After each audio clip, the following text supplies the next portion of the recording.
Good morning children. आशा करती हूँ आप सब घर में स्वस्थ होंगे, प्रसन्न होंगे, ध्यान पूर्वक पढ़ भी रहे होंगे। आपकी परीक्षा आने वाली है, आप तैयारी में लग गए होंगे, है ना। देखिए आज मैं आपको पाठ 10 काल पढ़ाऊंगी। बच्चों, क्रिया के जिस रूप से उसके करने या होने के समय का बोध होता है उसे काल कहते हैं। ठीक है, फिर से देखिए, क्रिया के जिस रूप से उसके करने या होने का बोध होता है उसे काल कहते हैं। ठीक है बच्चों, काल 3 प्रकार के होते हैं। वर्तमान काल, नंबर 2 भूतकाल और नंबर 3 भविष्य काल। काल 3 प्रकार के होते हैं, वर्तमान काल, भूतकाल और भविष्य काल। वर्तमान काल बच्चों, जो क्रिया हम वर्तमान समय में कर रहे हैं, जैसे हम खाना खा रहे हैं, सीता झूला झूल रही है, वह पढ़ रहा है, रमेश काम कर रहा है, यह आपका वर्तमान काल में आएगा। और बच्चों भूतकाल देखिए, जो कार्य समाप्त हो चुका है। ठीक है, जैसे मैंने खाना खा लिया, मैं पढ़ चुकी, मैं पढ़ती थी, वह दिल्ली जाता था। ठीक है, राधा पढ़ रही थी, ये सब आपका भूतकाल में आएगा। अब देखिए बच्चों भविष्य काल। भविष्य काल में जो काम हम आगे करेंगे उसे भविष्य काल कहेंगे। इस वाक्य में आने वाले समय का बोध हो रहा है। ठीक है, इसका वाक्य में आने वाले समय का बोध हो रहा है। अब देखिए वाक्य को सुनिए ध्यान से। राधा पढ़ेगी, मतलब राधा न तो पढ़ रही है और न तो पढ़ती थी, बल्कि वो पढ़ेगी।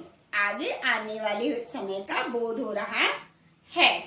ठीक है, तो इस प्रकार से मैंने आपको बताया कि काल के 3 भेद होते हैं। पहला वर्तमान काल, दूसरा भूतकाल और तीसरा भविष्य काल। फिर देखिए वर्तमान काल, जिस क्रिया से कार्य के वर्तमान समय में होने का बोध हो, जिस क्रिया से कार्य के वर्तमान समय में होने का बोध हो उसे वर्तमान काल कहते हैं। जैसे माँ खाना पकाती है, लड़कियां नाच रही हैं, वह पढ़ रही है। देखिए भूतकाल। नंबर 2 भूतकाल, जिस क्रिया से कार्य की समाप्ति का बोध हो उसे भूतकाल कहते हैं। जिस क्रिया से कार्य की समाप्ति का बोध हो उसे भूतकाल कहते हैं। जैसे नौकर ने कपड़े धोए, बच्चा सो रहा था। नंबर 3 है भविष्य काल, जिस क्रिया से कार्य के आने वाले समय में पूरे होने का बोध हो उसे भविष्य काल कहते हैं। जैसे मोहनलाल जी कार्यालय जाएंगे, माँ खाना पकाएंगी, राधा नाचेगी, रश्मि बाजार जाएगी, पिताजी अखबार पढ़ेंगे, मेरी बहन कल विद्यालय जाएगी। इस प्रकार से ये सारे वाक्य आपके भविष्य काल के हुए। अब बच्चों देखिए प्रश्न नंबर 1, काल से आप क्या समझते हैं? काल के कितने भेद होते हैं? इसके उत्तर में लिखेंगे काल की परिभाषा। क्रिया के जिस रूप से उसके करने या होने के समय का बोध होता है उसे काल कहते हैं। काल 3 प्रकार के होते हैं। नंबर 1 वर्तमान काल, नंबर 2 भूतकाल और नंबर 3 भविष्यत काल। ठीक है, काल के प्रत्येक भेदों की परिभाषा उदाहरण सहित लिखिए।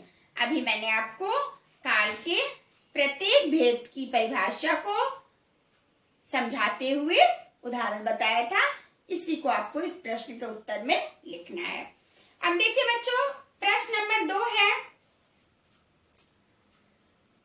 निम्नलिखित क्रियाओं को तीनों कालों के अनुसार लिखिए। इसमें एक एग्जाम्पल भी दिया है।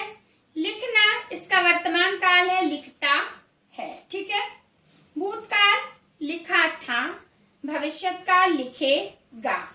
तो आप क्या लिखेंगे? खेलना का खेलता है। ठीक है, फिर होगा भूतकाल में खेला था। ठीक है, यानी खेल चुका वो। भविष्यत काल में खेलेगा। अब धोना शब्द है, इसको आप वर्तमान काल में कैसे बनाएंगे? धोता है, भूतकाल में धोया था और भविष्यत काल में धोएगा। पीना, पीता है, भूतकाल में पीता था और भविष्यत काल में पिएगा। झूलना शब्द है बच्चों, इसका वर्तमान काल में करेंगे झूलता है, भूतकाल में झूला था और भविष्यत काल में झूलेगा। ठीक है, अब देखिए नंबर 3, निर्देशानुसार दिए गए शब्दों से वाक्य को पूरा कीजिए। बच्चों ये ध्यान दीजिएगा कि इसमें लिखा है चमक, तो आप सिर्फ चमक नहीं लिख देंगे, आप इससे पूरा वाक्य बना के लिखेंगे।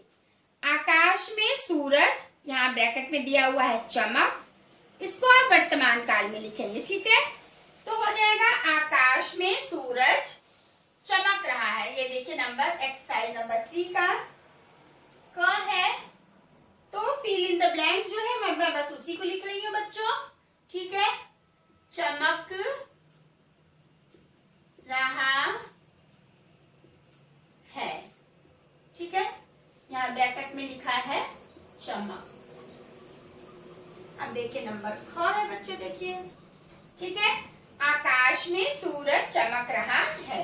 अब है प्रमोद कानपुर में, अब आप उसको लिखेंगे रहता था। ठीक है, अब यहाँ ब्रैकेट में क्या लिखा हुआ है? रहना।